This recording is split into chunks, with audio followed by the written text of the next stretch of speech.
Welcome to the AI Research Roundup. I'm Alex.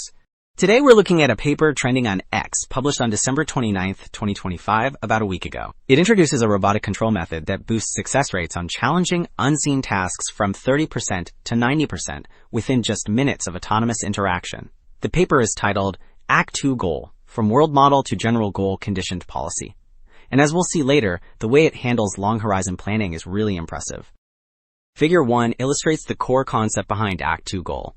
On the left, the system receives a visual goal, which depicts the desired outcome like flowers arranged in a vase. Above the robot, a goal-conditioned world model imagines a sequence of intermediate steps, effectively planning out the task visually. Finally, the robot translates this imagined trajectory into real-world motor actions, bridging the gap between its current state and the target.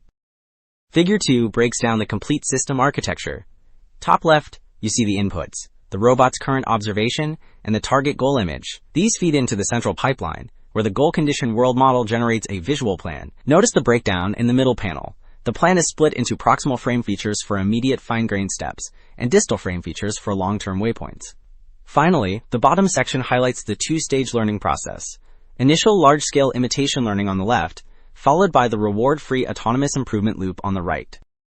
While the previous figure outlined the logical pipeline, Figure 3 zooms in on the specific network architecture. The design features two parallel streams, a visual world model on the left and an action expert on the right. The visual stream processes input frames using a massive 1.6 billion parameter video diffusion transformer block. Meanwhile, the action stream uses a smaller isomorphic action diffusion transformer to handle robot states. Crucially, cross-attention connects them, fusing the visual plan directly into the motor control policy. Alright, moving from the design to the results. Table 1 details the performance on the RoboTwin 2.0 simulation benchmark. This comparison pits Act2Goal against leading baselines like HyperGoalNet and Pi 0.5 GC across 4 distinct tasks.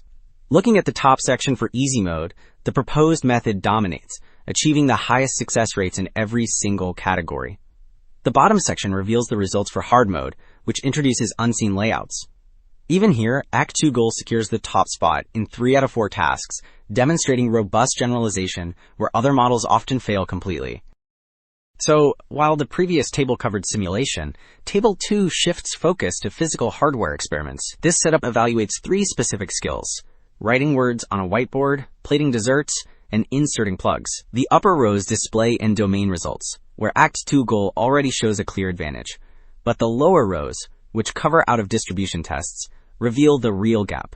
When faced with unseen objects or positions, competitor models like HyperGoalNet frequently fail completely, dropping to 0, while Act2Goal stays effective with scores as high as 0.90. Okay, having seen the final results, Figure 6 breaks down the online training dynamics in the simulator. The left panel tracks improvement across 4 hard mode scenarios over several rounds. All lines trend upward, confirming that the model consistently gets better with more autonomous interaction.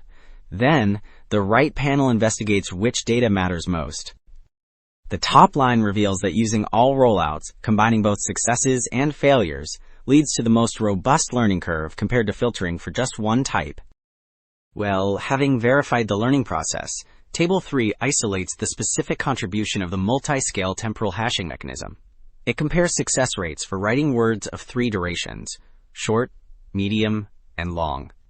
In the top in-domain section, the long column shows a critical insight. Without this temporal hashing, the success rate collapses to just 10%. However, with it, the model sustains 90%. The bottom out-of-domain section confirms this gap, where the baseline scores 0 on long words, while Act2Goal achieves 88%. Wrapping up, Act2Goal demonstrates that effective long-horizon manipulation requires more than just reactive control. It needs structured visual planning. By combining a world model with multi-scale temporal hashing, the system effectively balances immediate precision with long-term consistency. The broader implication is clear. Enabling robots to self-improve through reward-free adaptation could finally unlock scalable deployment in unstructured real-world environments. That's it for this episode of the AI Research Roundup. I'm Alex. Thanks for listening.